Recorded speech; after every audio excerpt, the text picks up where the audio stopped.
Bonjour à tous, bienvenue dans ce nouveau numéro de rencontre. La coopération nucléaire sino-française n'a cessé de se développer depuis la signature en 1982 du premier protocole de coopération dans ce domaine entre les deux pays. De fructueux résultats ont été obtenus et une profonde amitié s'est établie au cours de ces 40 années.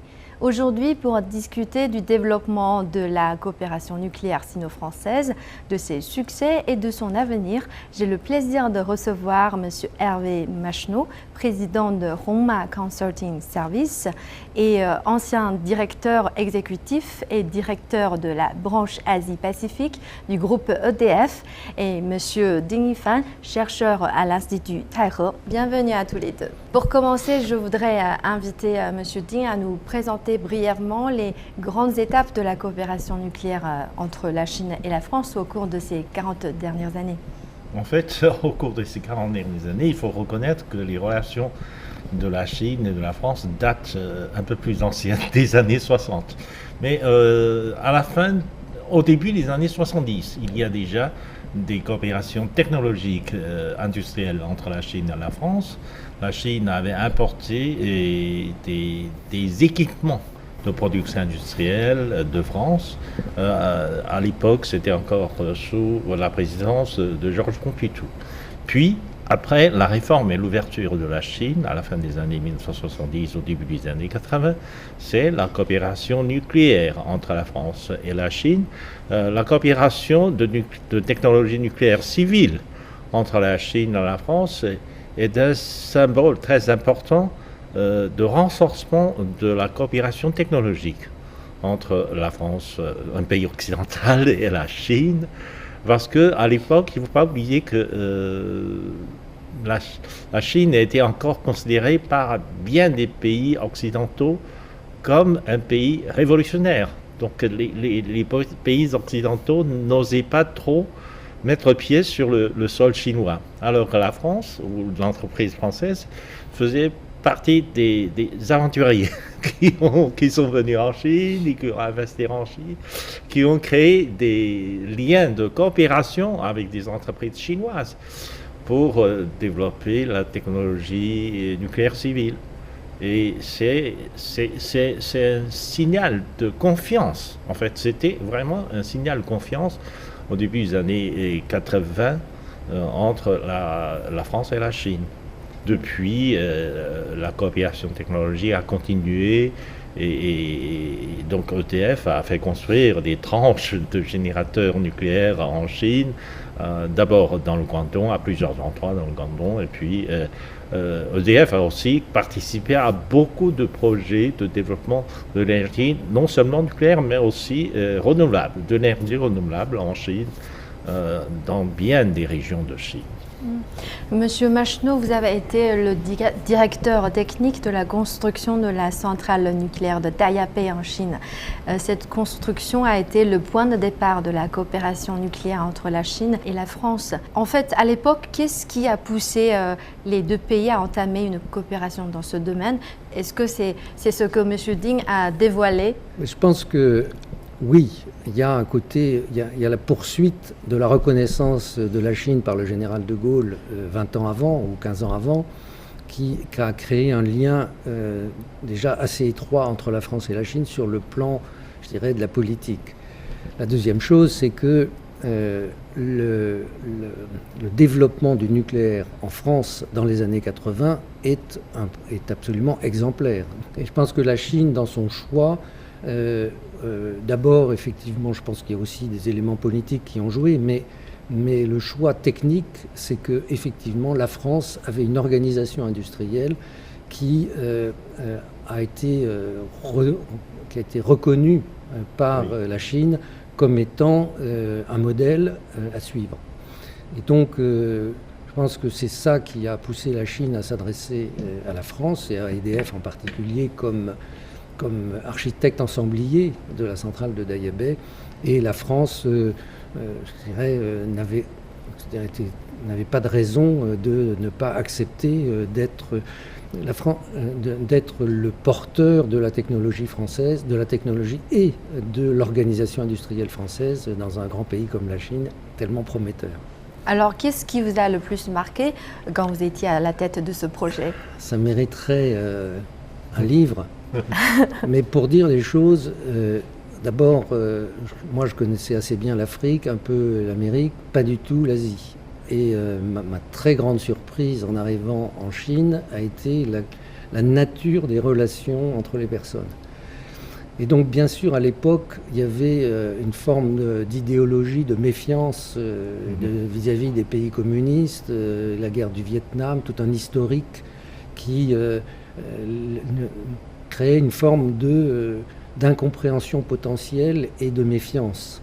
Et ce qui m'a frappé, c'est à la fois le mode de pensée tellement différent, ce qui m'a fasciné, et puis surtout, je dirais, le plus important dans cette construction, ça a été, je reprends le mot de M. Ding, le contrat de confiance qui a été signé entre la France et la Chine, entre EDF et ce qui était à l'époque CGNPC, un contrat de confiance dans lequel EDF acceptait de prendre la responsabilité du projet de Daya Bay et la Chine acceptait de confier à EDF sans véritablement sanction cette responsabilité.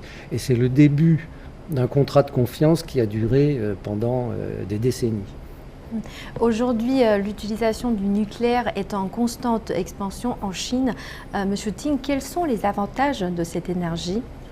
Parce que la Chine a pris des engagements fermes pour arriver au sommet de l'émission de gaz carbonique et à la neutralité carbonique. Donc, il y a des engagements internationaux fermes que le gouvernement chinois a pris. Alors que pour réduire l'émission carbonique, eh bien, il faut recourir à des énergies renouvelables qui n'ont pas comme l'énergie solaire, l'énergie éolienne, etc. Mais cela ne suffit pas. En plus, ce sont des énergies, jusqu'à maintenant, les énergies renouvelables ne sont pas des énergies stables. Alors que l'énergie nucléaire représente des avantages, la stabilité, et puis l'abondance, et puis le coût de production. Parce qu'à une grande échelle, le coût de production d'électricité par le nucléaire est très bon marché, ce qui fait l'avantage de l'économie française dans les années 70. En plus, la France, à l'époque, exportait de l'électricité dans les pays voisins, en Allemagne, en Italie, en Espagne, etc. Ce qui fait que la France a vraiment pris de l'avance dans l'industrie sur beaucoup de pays de l'Europe. Et donc la Chine a appris un peu du modèle français, cette idée de construction des centrales nucléaires pour rendre l'économie chinoise toujours compétitive. Si on regarde par exemple le prix de l'électricité en Chine et celui de l'Europe aujourd'hui, c'est le ciel et la terre. Donc c'est plusieurs fois plus élevé le prix en Europe. Et tout cela grâce aux investissements chinois constants dans le domaine de l'énergie et l'énergie nucléaire fait partie très importante de cela. L'Association chinoise de l'énergie nucléaire a publié le 26 avril le livre bleu, rapport sur le développement de l'énergie nucléaire en Chine 2023. Ici, je voudrais citer quelques points importants de ce livre bleu.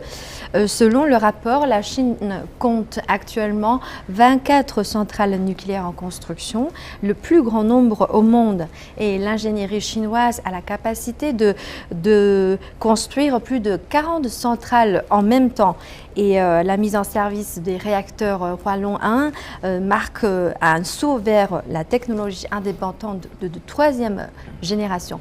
Monsieur Macheneau, qu'est-ce que cela veut dire ces chiffres et comment jugez-vous le niveau de développement actuel du nucléaire chinois?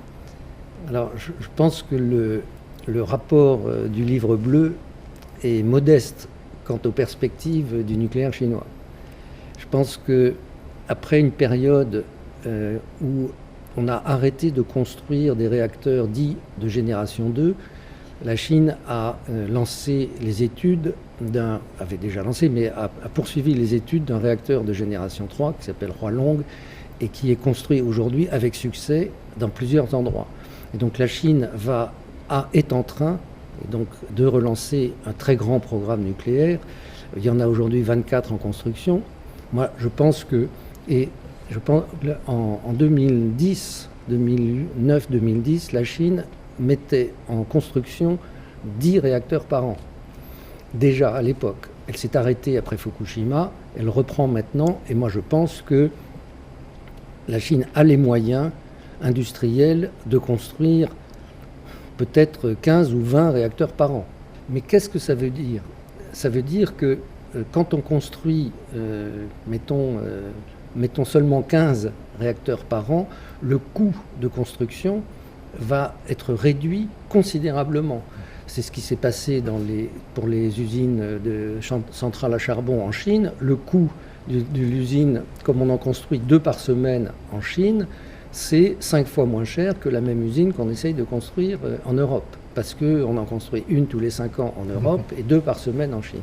Pour le nucléaire, ce sera pareil. Donc la Chine va devenir le plus grand constructeur de centrales nucléaires au monde et par conséquent à des coûts qui vont être extrêmement bas, ce qui est d'ailleurs le cas aujourd'hui, on le voit dans le domaine de l'éolien et des panneaux solaires, parce que quand on est un grand producteur. Alors aujourd'hui, la Chine a à peu près la même capacité, le même nombre de réacteurs que la France, et à peu près la même production d'électricité par le nucléaire. Sauf qu'en France, ça représente 80% de la production et en Chine, 4%.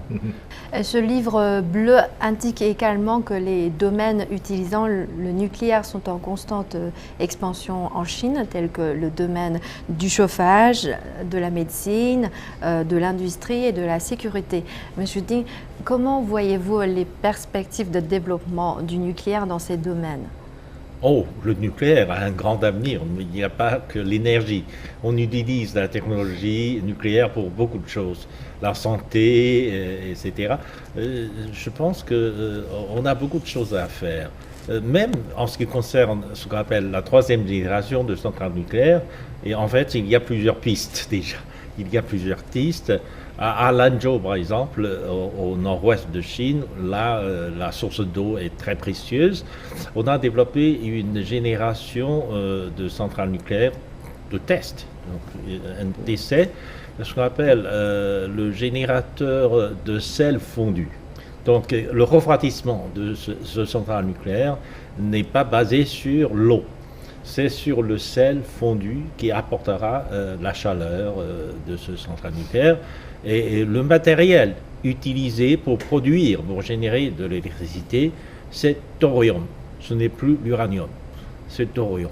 Ça aussi, le thorium est un matériel qu'on trouve dans de la terre rare. Alors la Chine est le plus grand pays de réserve et de production de terres rares.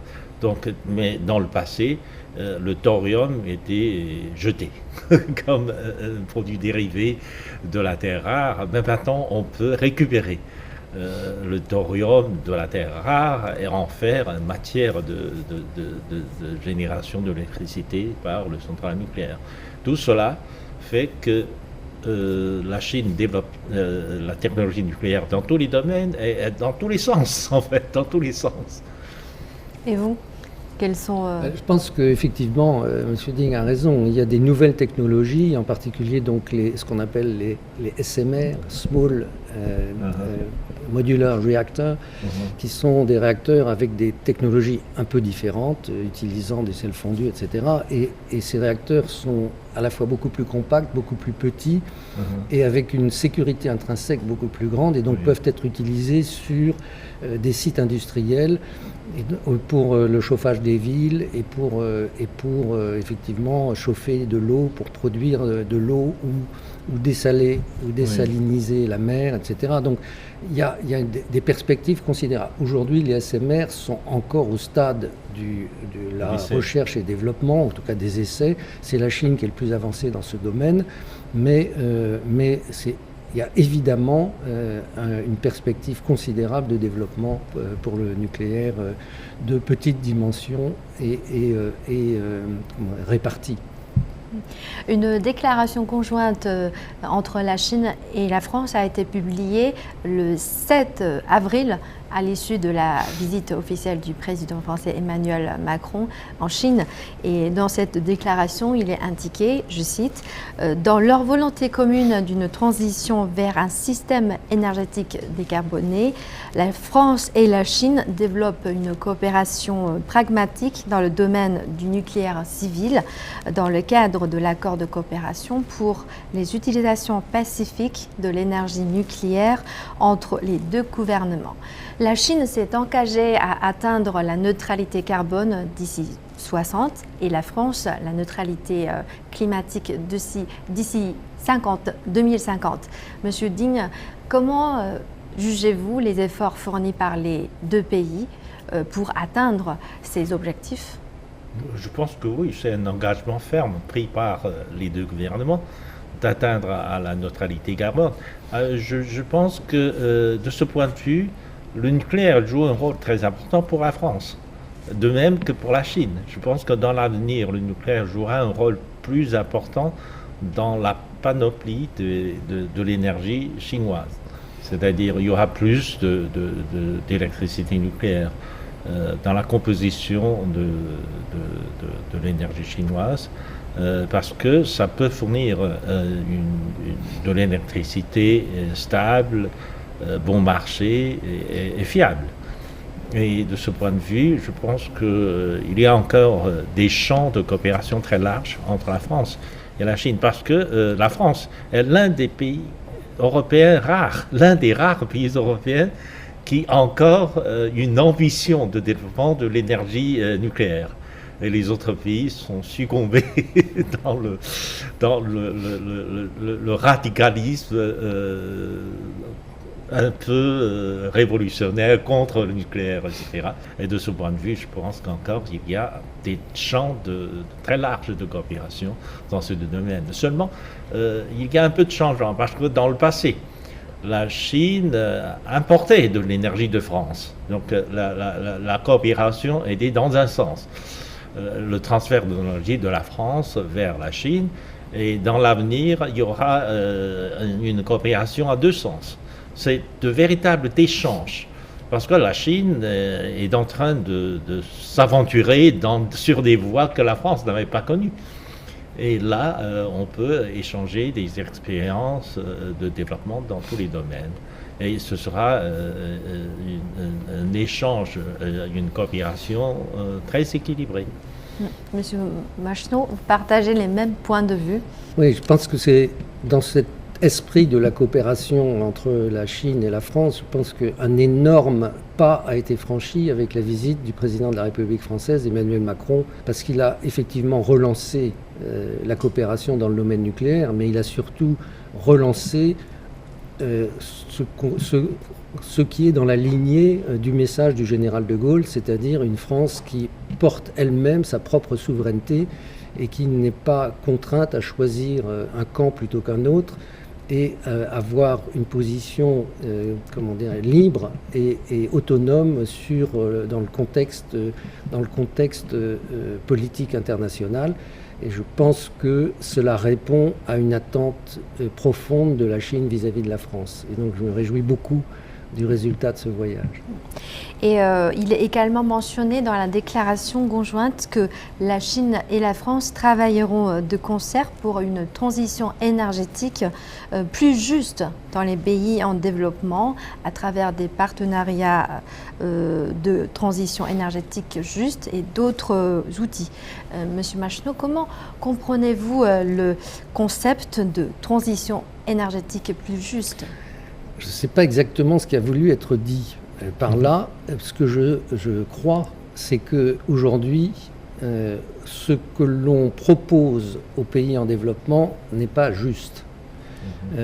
Parce que aujourd'hui, par exemple, l'Afrique, qui représente la même population que la Chine, c'est-à-dire 20% de la population mondiale, ses émissions de CO2, c'est 4% des émissions mondiales. C'est 4% du PIB mondial. Il faut qu'on donne à l'Afrique et aux pays en développement les moyens de ce développement. Et donc, les moyens de ce développement, c'est évidemment des ressources pour utiliser le plus grand potentiel d'énergie renouvelable, et en particulier hydraulique, extrêmement important en Afrique, éolien extrêmement important en Afrique, solaire extrêmement important en Afrique. La question qu'on peut se poser, c'est est-ce qu'on est capable aujourd'hui de les mobiliser et est-ce qu'on est capable, et est-ce que ça suffira? Et ça, l'Occident, les pays développés ont la responsabilité de se poser ces questions et de donner véritablement les moyens justes et suffisants aux pays en développement pour se développer. Monsieur Ding, d'après vous, comment les pays en développement peuvent-ils équilibrer la relation entre écologie et développement? Une très bonne question. Oui, parce que en fait, les pays en développement ne peuvent pas vraiment s'engager sur la voie du développement sans passer par l'étape de l'industrialisation. Alors, l'industrialisation, ça implique quelquefois des pollutions, quelquefois des déchets, etc. Mais il faut améliorer cela, bien sûr, sur la base des expériences des pays occidentaux et de la Chine, dans leur industrialisation du passé, et d'éviter de commettre les mêmes erreurs quelquefois. Dans ce domaine-là, la Chine prône une espèce de coopération tripartite. C'est-à-dire, on peut commencer à la coopération avec des pays européens, par exemple, sur le continent africain ou sur le continent latino-américain. C'est possible. Mais jusqu'à maintenant, le principe a été reconnu, mais il manque d'expérience et de cas de réussite très concrets. Depuis l'année dernière, le secteur mondial de l'énergie subit d'énormes changements. Monsieur Ding, d'après vous, quel impact cette crise énergétique va-t-elle avoir sur la transformation de la structure énergétique dans tous les pays? L'année dernière, la crise énergétique a été causée par des conflits géopolitiques, par les guerres, par les sanctions économiques, etc. Je pense que oui, tant que ces conflits existent, tant que ces problèmes ne sont pas résolus, eh bien, le conflit géopolitique pourrait toujours avoir des influences ou des impacts négatifs sur le marché de l'énergie dans le monde. Et de ce point de vue, il y a un besoin croissant de trouver des champs de coopération internationale pour stabiliser d'abord le prix de l'énergie. Pour d'abord stabiliser le prix de l'énergie, car le prix de l'énergie a un impact important sur le niveau de l'inflation et sur le niveau du développement mondial. Et tant que les prix ne sont pas stabilisés pour l'énergie, eh bien, on ne peut jamais prévoir l'investissement. Si on ne peut pas prévoir l'investissement, il n'y aura jamais suffisamment d'élan pour la croissance mondiale. C'est pour ça que la Chine a toujours proposé une solution politique au conflit russo-ukraine. Et c'est pour ça qu'on veut ramener la paix dans la région, parce que c'est les conditions sine qua non pour stabiliser l'énergie, le marché de l'énergie, le prix de l'énergie, etc. En fait, les matières premières du nucléaire sont, par rapport au gaz naturel et au pétrole, et encore plus stable. Le prix de l'uranium, le prix de... C'est une bonne nouvelle. C'est une bonne nouvelle. Et on peut encore, dans ce domaine-là, investir davantage et trouver des sources d'énergie plus stables. Là où il y a crise, c'est là où il y a dépendance des matières d'un pays pour les matières premières venant de l'extérieur. De mon point de vue, il n'y a pas de crise de l'énergie en Chine. La Chine a son charbon, son nucléaire, son éolien, son renouvelable, et donc suffit... Alors évidemment, elle importe du pétrole et du gaz, mais d'une façon, le pétrole, c'est pas pour c'est particulier, mais le gaz, c'est marginal. Ceux qui ont une crise énergétique, c'est un certain nombre de pays, dont les pays d'Europe, parce qu'ils se sont mis entre les mains de fournisseurs de moyens de matières premières étrangère. Et quand effectivement il y a une crise géopolitique, eh bien on la prend de plein fouet. D'où la solution pour l'Europe, en tout cas pour la France, c'est évidemment le nucléaire qui permet une totale souveraineté. Et comme disait M. Ding tout à l'heure, comme 98% du coût du nucléaire, c'est un coût fixe, c'est-à-dire les investissements et l'exploitation, le combustible compte pour très très peu. Et donc le coût est stable pendant 80 ans et on ne dépend de personne. C'est